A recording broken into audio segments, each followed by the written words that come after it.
The nights in Ouagadougou always held a different kind of secret, a deep, silent breath, as if holding a truth within its chest. But tonight, that peace was shattered. High up in the Grandview Hotel, on the 8th floor, in room number 809, the city lights outside the window were dim. But inside, a very different story was being born. In the center of the room, a young woman stood before a full-length mirror. Her name was Zara. She possessed a beauty that could captivate anyone in an instant. Dark, raven hair cascaded down her back like a waterfall, and her eyes held a depth where an entire story might be hidden. But inside her, a storm was raging, one that no one could see. Zara was an agent for a foreign intelligence agency. Not by choice. She was forced. A few weeks ago, her younger sister, Nabila, only 16 years old, had suddenly vanished. Zara had no idea in which moment, on which street, or in which shadow her sister was abducted. She went to the police, but every door was met with a sluggish, lifeless silence. Then one day, a call came from an unknown number, and her life changed forever. Zara, if you want your sister back, you work for us. The voice on the other end was masculine, cold, and devoid of emotion. Zara's voice trembled. Is she alive? She is for now. But for how long? That depends on you. We need one thing. A picture and a video. That's all. A video of whom? Zara's breath caught in her throat. Of the president of Burkina Faso, Ibrahim-Traoré. You will honey trap him. The moment she heard this, time seemed to stop. She knew of Ibrahim-Traoré, one of the world's youngest heads of state, a man from a military background, known for his strict principles but beloved by his people. They said he took no bribes, tolerated no dishonesty, and respected women. To honey trap him was an impossible, self-destructive mission. But Zara had no other choice. Now, she stood before the mirror. She applied a soft pink lipstick, arranged her hair, and put eye drops in her eyes to create a fake moisture.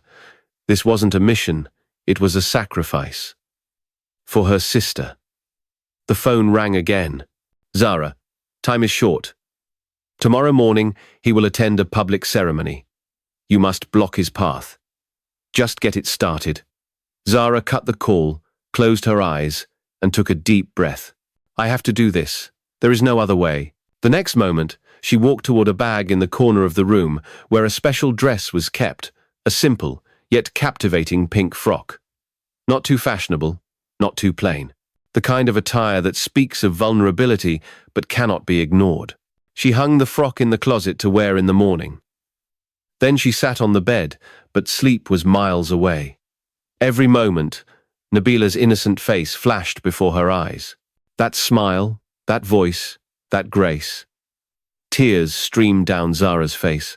Oh God, please keep my sister safe. But in the next instant, she wiped her tears away. Crying would solve nothing. She had to be strong now. She opened a notebook and began to question herself. How could she stop Ibrahim-Traoré? How could she convince him that it was necessary to listen to a strange girl? He was no ordinary man. In that moment, she made a decision. I must not be weak. I must be clever. And for the first time, she felt a strange power awaken within her, preparing her for the battle of the next morning. No gun, no bullet, just beauty, emotion, and deceit. Before the first rays of dawn had fully touched the city, Zara began to prepare herself. The room was dimly lit, and her face was etched with a deep seriousness. She wore the same pink dress that had been brewing in her heart all night. Her face was tired, but her eyes held a glint of determination, of pain, and of hope. She knew that today could save her sister's life, and also become the ruin of an innocent man. When Zara stepped out of the hotel, her steps moved like a machine. There was fear in her heart, but on her face was a fabricated innocence that only women in need wear. She headed towards the ceremony where President Ibrahim-Traoré was scheduled to meet the public. The venue was a large field in front of a local cultural hall where hundreds of people had gathered. Security personnel were in position, and a line of media cameras was set up. Zara had already decided where she would stand. Right where the president's car would stop. She took a picture out of her pocket. Nabila's picture. For a moment, a shiver ran through her, but then she composed herself. Soon, the noise began to rise. The convoy was arriving. Amidst the sound of sirens, the flash of cameras, and the whispers of the people, a black SUV slowly approached and stopped near her. The car door opened, and Ibrahim-Traoré stepped out. He appeared to be a man of medium height, broad-chested, simple yet dignified.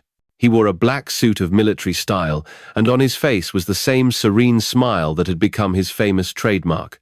In his presence, people seemed to lower their gaze in respect, as if a man of great integrity was passing by. This was the moment Zara had been waiting for. She quickly moved towards the car and said in a loud voice, "Mr. President, please, just 1 minute. My sister is missing." Security immediately sprang into action. An officer rushed towards Zara. "Step back, madam." But Ibrahim stopped everyone with a gesture of his hand. "Hold on.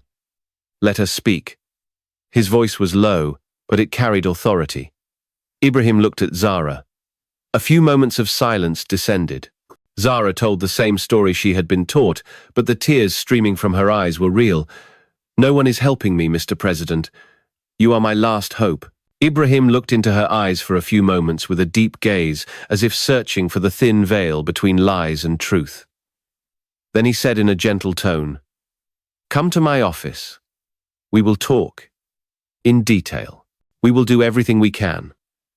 A flash of surprise ran through Zara's eyes. This was not the response she had expected. She wanted Ibrahim to stop and talk to her right there. But he had set a boundary within the realm of respect and protocol. The convoy moved on, but Zara remained standing there, as if a strange feeling had wrapped around her feet. People were still looking at her, but she heard nothing. Only Ibrahim's gaze, which could pierce through lies and see the truth. On her way back, Zara asked herself several times, "Will he fall into my trap, or have I already been captured in the circle of his truth?" When she reached the hotel, the first thing she did was look at herself in the mirror. The hope of the morning had now turned into a new doubt. Those few words from President Ibrahim had shaken something inside her. "Come to my office. We will do everything we can." Zara slowly said to herself, "This man is not like other politicians. There is something else inside him, something that cannot be denied." But the agency's orders still remained. The mission was incomplete. Time was running out, and Zara had to take the next step. In room 809 of the Grandview Hotel, the evening light was slowly fading. Zara sat on her bed, staring into space. She had now had her first encounter with Ibrahim-Traoré, and that one moment was now echoing in her mind again and again. Ibrahim's calm but deep eyes, his composed demeanor, that brief but impactful smile. All of this had now become like a vice for Zara. Just then, the phone rang. The same unknown number on the screen.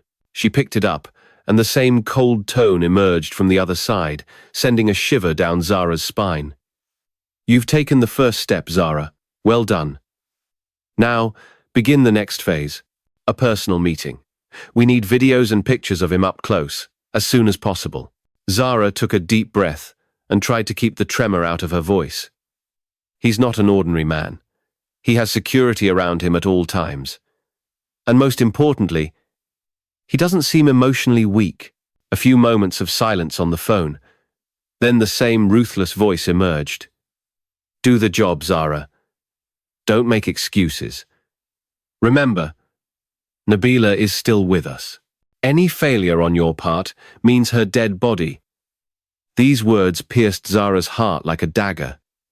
She hung up the phone, but her hands were trembling. She clenched her palms and once again stood before the mirror. "Why am I doing all this?" There were questions in her eyes, but no answers anywhere. In the next few hours, she devised a new plan. If Ibrahim wouldn't come close to her himself, she would have to find an excuse where he would willingly step into Zara's environment. For this purpose, Zara organized a charity function. a gathering that was ostensibly a pretext to collect donations for needy children. But behind the curtain, it was the next turn in the web. She sent a formal invitation to the President's office. Elegantly written, "Your Excellency, the President of the Republic, in light of your public service and the steps you have taken for the rights of children, our charitable organization would be honored to welcome you to our annual ceremony." The invitation was wrapped in the cloak of truth, because Zara knew that Ibrahim-Traoré personally attended such programs, especially when it came to innocent children. And that's what happened. The invitation was accepted. Zara left no stone unturned in preparing for the function. The hall was elegantly decorated. The media was invited, and she herself became the host. When Ibrahim-Traoré entered the hall, everyone present stood up in respect. His face wore the same serene smile, and his presence filled the atmosphere with a civilized dignity. Zara came down from the stage, approached him, and said with a smile, "Mr. President, how do you find so much time for the public? Do you ever get time for your personal life?" Ibrahim replied with a slight smile, "The meaning of my life is the service of the people. When the people are happy, my time becomes valuable." This answer was unexpected for Zara. She fell silent for a moment. Then she moved on, in a formal manner. Throughout the function, she kept looking at Ibrahim, his body language, his conversation, and the reactions of those around him. But every time, the same thought echoed in her mind. This man is not one to be trapped. After the ceremony, Ibrahim left, and Zara returned to the hotel. As soon as she entered the room, she threw her shoes to one side, slammed her bag against the wall, and sat down on the floor, exhausted. This man is truly different. What do I do now? Just then, another message arrived. Just 3 words. Number, time. Left. Zara turned off the screen, buried her face in her hands, and silently wept. But time was truly running out. Night had fallen, but there was no sign of sleep in Zara's eyes. She sat in the hotel suite, as if her mind was filled with 1,000 voices. Despite the success of the charity function, there was no peace in her heart. Every moment, she felt as if Ibrahim-Traoré had looked into her eyes and read everything. His gaze was like a mirror in which Zara could see her own false face clearly. There was silence in the room, but a storm was raging inside Zara. She looked in the mirror. The makeup was still on her face. Her hair was styled, but her eyes were moist with defeat. She muttered, "Am I really going to deceive a man who truly lives for his nation?" She was again lost in the memory of Nabila. Her little sister, whom she had always protected like an innocent child, was now in the clutches of some cruel people. If I stop, will they kill her? This question echoed in her mind again and again. Just then, the phone rang. The same unknown number on the screen. Zara hesitantly picked up the phone. "Are you still not taking us seriously?" "We need the recording tonight, Zara. No excuses will be accepted," Zara said in a low voice. "He is always alert. I tried hard, but he is not easy to control." The same cold voice from the other side. "Don't doubt your abilities. You are the same girl whose beauty has infatuated many. It's within your power to make him melt too. Otherwise." "Otherwise what?" There was a tremor in Zara's voice. "Otherwise, your sister's dead body will be at your hotel door." The phone went dead. The mobile fell from Zara's hand. It became difficult for her to breathe. For a moment, it felt as if the whole room had collapsed on her. Ow, ow, ow, ow, collapsed on her. She composed herself, sat on the floor, buried her face in her knees, and began to cry softly. "Oh God, why am I trapped in this game?" But no one could see her tears. She was alone, physically, mentally, and now emotionally too. After several minutes, she composed herself, wiped her tears, looked at herself in the mirror, and decided there was no more room for delay. She called the president's office. It was time to talk directly. "Hello, this is Zara speaking. I met with you yesterday. I need to talk about something personal, something not for the public." If the president could give me some time.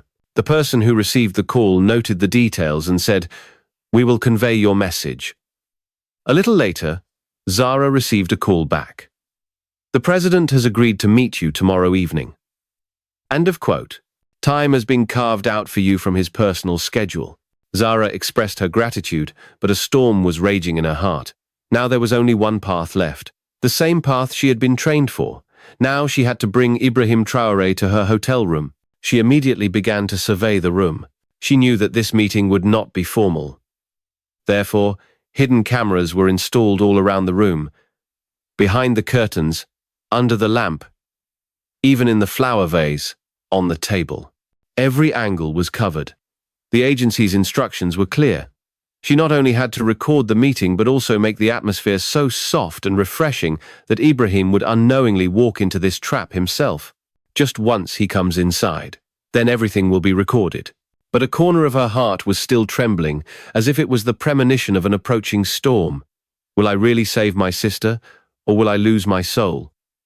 The answer to this question was still incomplete.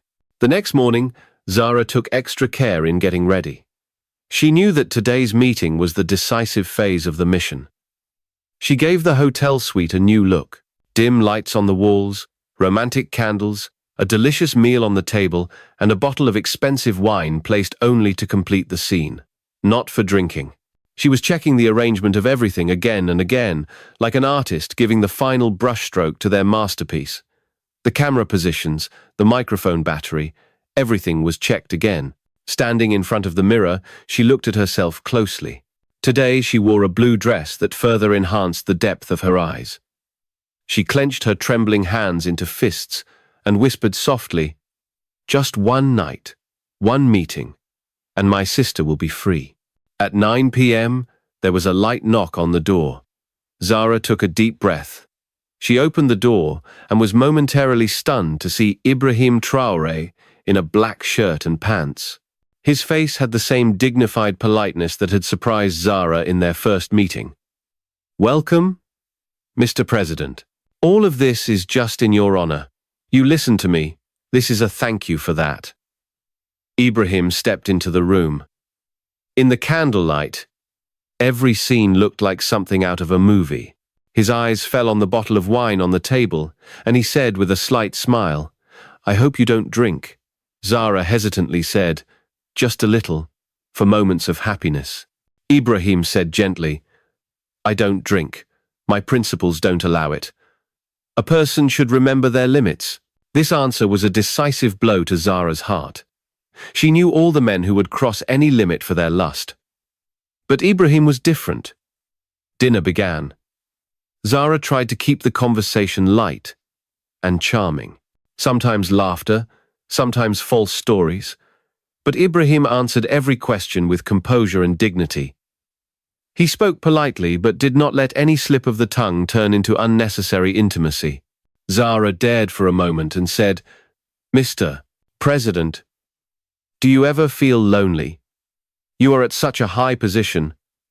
But any personal happiness, any desire?" Ibrahim raised his eyes.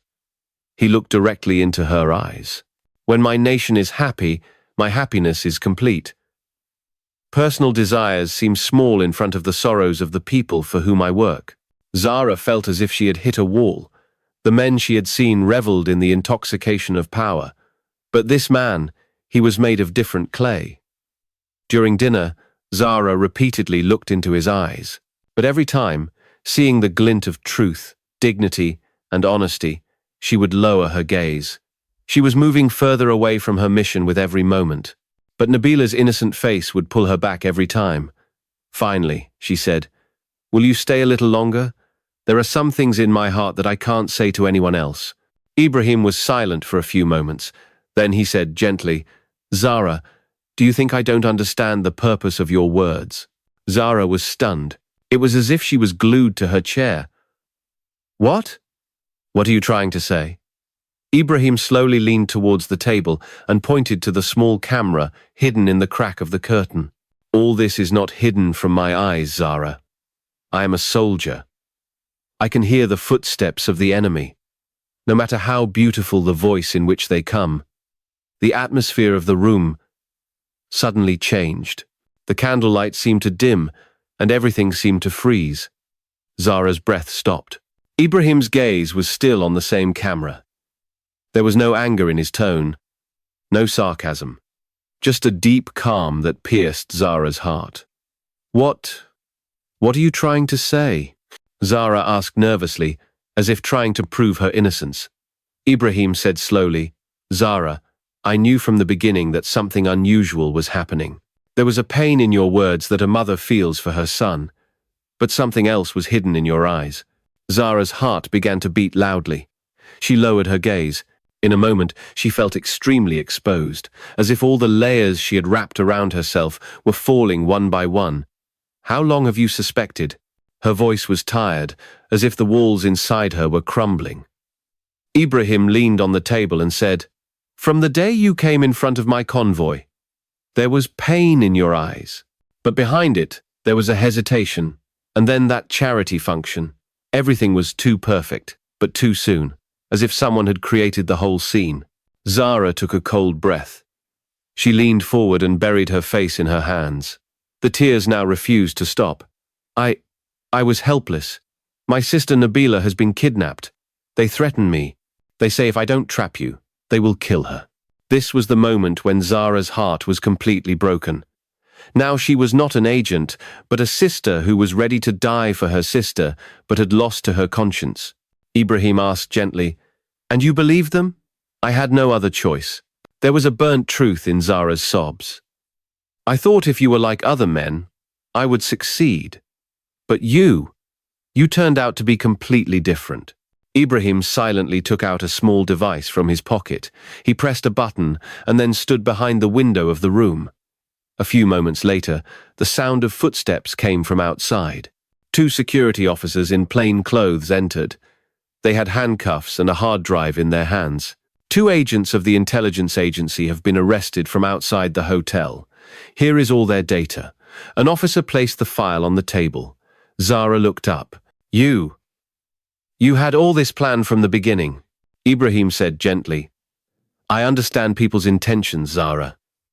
You made a mistake, but there was no enmity in your eyes. There was helplessness. Now Zara was crying uncontrollably. I can do anything for my sister, but I lost myself. Ibrahim came closer to her and said, You haven't lost yourself, Zara. Today, with your truth, you have saved everything. If you had hidden this, maybe you would have become like them. Zara raised her eyes. There was both shame and relief on her face. But now, there was a light in them. The light of truth. Is my sister safe now? She asked in a trembling voice. Ibrahim nodded. Our teams are working. God willing, she will be with you very soon. Zara bowed her head and said, I am now ready to testify against them. Just give me one chance to correct my mistake. Ibrahim smiled and said, You have taken the first step.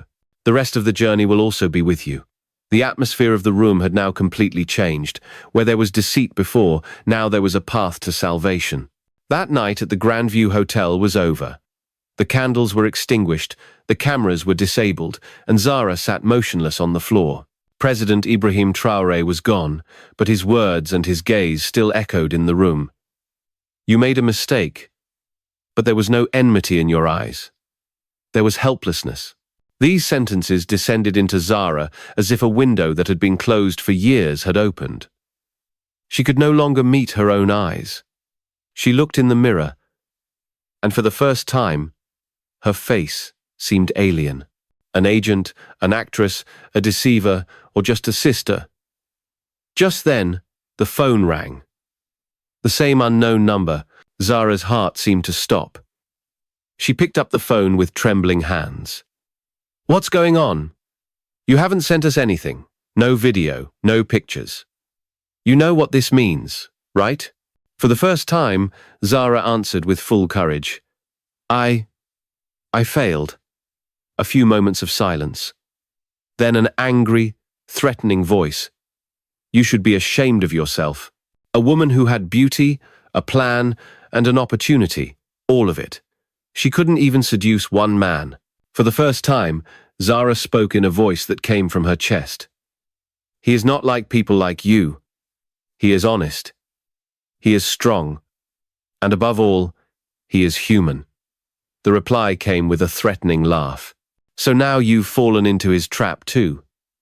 Have you forgotten that Nabila is with us?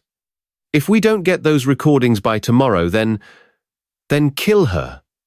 Zara's voice rose. She herself was surprised. This sentence had come from the deepest part of her heart, not the voice of a scared agent, but of a brave woman. You think I don't know that you people are only after a video? If Nabila were alive, you would have let me hear her voice, shown me her picture, but you didn't. Because maybe. Zara's voice trailed off. A sharp pain rose from within her. Is my sister really? There was no sound from the other side of the phone. Only silence. Then the call disconnected. Zara sat there. Numb, but light. Broken, but free. Tears began to flow from her eyes. Now she was not subject to any instructions. Now she was just a woman whose heart was broken. A little later, there was a knock on the door. Zara got up in a hurry. When she opened the door, a security officer of President Ibrahim stood in front of her. The president has sent a message. He wants you to come to the presidential palace immediately. Your presence is necessary. Zara got ready without saying a word. She didn't understand anything, but a hope had awakened inside her. Maybe a miracle. Maybe Nabila. As she stepped into the corridors of the presidential palace, Zara's heartbeat increased. The doors opened, and she entered a large room where President Ibrahim was present. With him were two senior officers and a delicate girl who was trembling. Nabila! Nabila! Zara screamed and ran to hug her. Tears were flowing from Nabila's eyes. Sister, those people were very bad. I was scared. I thought you would never come. Zara held her tightly to her chest. I would have died to find you. Ibrahim-Traoré said gently, We knew that they were just making threats. But we weren't sure if the girl was really alive. When you told us the truth, we found their location through satellite and intelligence. The operation was carried out last night. Nabila has been rescued. Zara fell silent. It was as if everything inside her had broken and scattered, but at the same time, a new strength was born. Now the mission was not a failure. The real mission had just begun. The corridors of the presidential palace were ruled by peace, but the storm in Zara's heart continued. She sat holding Nabila, as if a long-lost treasure had been returned after years. There were lines of fear on Nabila's face, but peace had now returned to her eyes. For Zara, this moment was no less than winning a war. Ibrahim-Traoré stood silently to one side, but his gaze held the same dignity and depth. He looked at Zara and said slowly, You are free now. Your sister is safe, and there are no charges against you. Zara raised her head. There were tears on her face, but now they were not tears of weakness, but of gratitude and courage. Mr. President, give me a chance to fight against these people. I know who they are, where they hide, how they work. I recognize their faces. If you permit me, I will tell everything. I will reveal every secret, so that no other girl has to endure the pain I did. Ibrahim was silent for a few moments. Then he said, Your testimony could be decisive in this case. But this path will not be easy, Zara. These people are powerful, and they will try every possible means to silence you. Zara nodded seriously. I am not ready to be scared. I am ready to fight. At that moment, a senior security officer came in and gave a report. Mr. President, we have found a lead on the agency's central network. If you give the order, we can launch the operation tonight. Ibrahim replied, No, not yet. First, we will record Zara's complete testimony so that we have a legal basis and evidence. We will fight with the law, not with emotions. Zara was taken to a special security office in the presidential palace where a team recorded her complete statement. She described every face, every code word, every hidden detail. The officers were surprised to hear many names and locations. Her information matched perfectly with intelligence reports. After the statement, Ibrahim-Traoré came to meet her again. Now he was looking at Zara, not as an agent, but as a brave witness. Zara, what you have done will be an example not just for one person, but for the entire nation. You turned your fear into courage and made truth your strength. Zara said slowly, but will all this be enough? That agency is very large. It's part of a global network. Will you be able to stop them? Ibrahim replied with a slight smile, strength is not just in weapons, but also in intention and truth. We will stop them through the path of the law, so that the world gets the message that justice is not just the right of the powerful. After this, Zara was moved to a safe location with Nabila, where she was under full security. She was included in the list of presidential witnesses and was also being prepared for the international court. The next day, a bombshell news story was broadcast in the media. President Ibrahim-Traoré has foiled the conspiracy of a secret global agency. The testimony of a brave woman, Zara, has exposed the facts. But the president ordered Zara's name to be kept safe from the media. Her life's protection is the most important. She is no longer an ordinary citizen. She is a protector of our country. Zara, who until yesterday was an actress, an agent, a helpless sister, had today become a symbol of a revolution. But her fight was still not over. She had decided that now she would live by raising the flag of truth. As the morning shadows fell on the walls of the presidential palace, Zara awoke with a new light. What had happened the previous night had changed the course of her life. She, who until yesterday was a pawn of an agency, had today become a guardian of truth. Her body was still tired, but there was a strange freshness in her heart. As if a burden had been lifted, as if her conscience had been freed.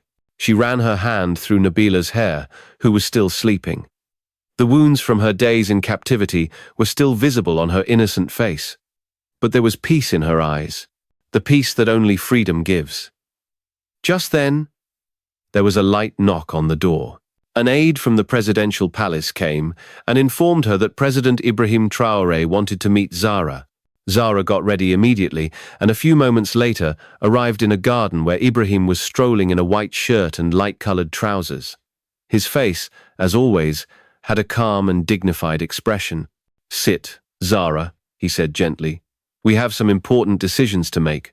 Zara sat next to him and immediately said, "I want to be allowed to work for the protection of more girls. I want to be a voice against those agencies that use women, play with their bodies, and weaponize their emotions." Ibrahim looked at her with deep eyes. Then he smiled slightly. "This is the thing that made me believe in you. There is no revenge in your eyes now. There is reform." Zara asked, with questioning eyes, "So, can I do something? Do I really have the power?" Ibrahim replied, "The power is in your heart, Zara. You did not pick up a weapon. You fought with truth. Now, if you want, we can make you a part of the Women's Security Program, where your story will give courage to other girls, and your experience will become their shield." Zara's eyes became moist, but there was also a sparkle in them. "I am ready. I just need your support." Ibrahim said, "With you is not just me, but the law of this nation." That evening, the presidential staff organized a secret meeting in which representatives of international human rights, reformers of intelligence agencies, and legal experts participated. Zara was officially appointed as a consultant, whose job was to identify all the places and methods where such agencies prey on women. During the meeting, Zara narrated her ordeal. A silence fell over the room.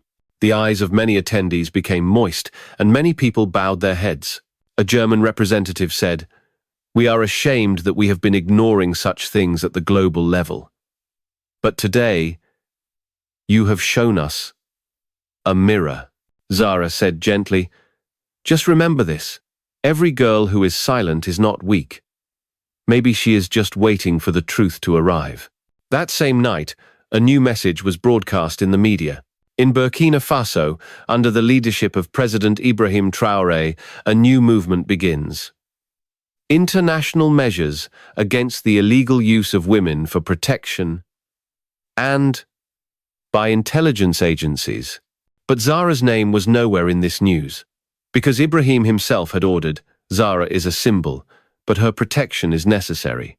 Her face is a symbol of our success, but her identity will remain a secret. Zara was given a team of presidential guards and was officially given the status of an investigative consultant for the Women's Protection Unit. And thus, a day that was a trial had now become a path of courage and salvation. The war that Zara had started in solitude had now become a movement. The evening in Ouagadougou was special. A gentle breeze was blowing in the garden of the presidential palace. The sun was scattering orange hues on the horizon, and there was an extraordinary peace in everything. This was the moment when Zara met President Ibrahim-Traoré for the last time in private. They were walking together on the garden path. On one side, peace, on the other, responsibility, and in between, a woman who had turned her weakness into a weapon and stood up against the darkest system in the world. Zara said slowly, "I'm going back tomorrow with my sister. To my city. But before I leave, I want to thank you. You changed my life." Ibrahim stopped. He looked at her deeply. "Zara, just one moment is enough to change a life. But the real battle is the one we fight from within. You have won that battle." Zara asked with a little hesitation, "Did you ever think that I could actually harm you?" Ibrahim replied with a smile, "I am not naive or simple. From the first glance, I had an idea that you were a helpless person, not a killer. There was more pain in your eyes than deceit, and I have learned that truth is hidden in pain." Zara fell silent. For a moment, the wind moved her shawl, as if nature too wanted to be a witness to this dialogue. "I promise, Mr. President, now I will never fall into any trap again. Instead, I will save others," she said in a strong tone. Ibrahim said, "This will be your real victory.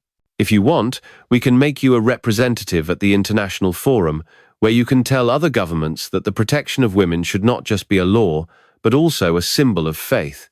There was a glint of happiness and conviction in Zara's eyes. "I have to work, a lot, but who I am today, I was not yesterday. And this change is my biggest victory."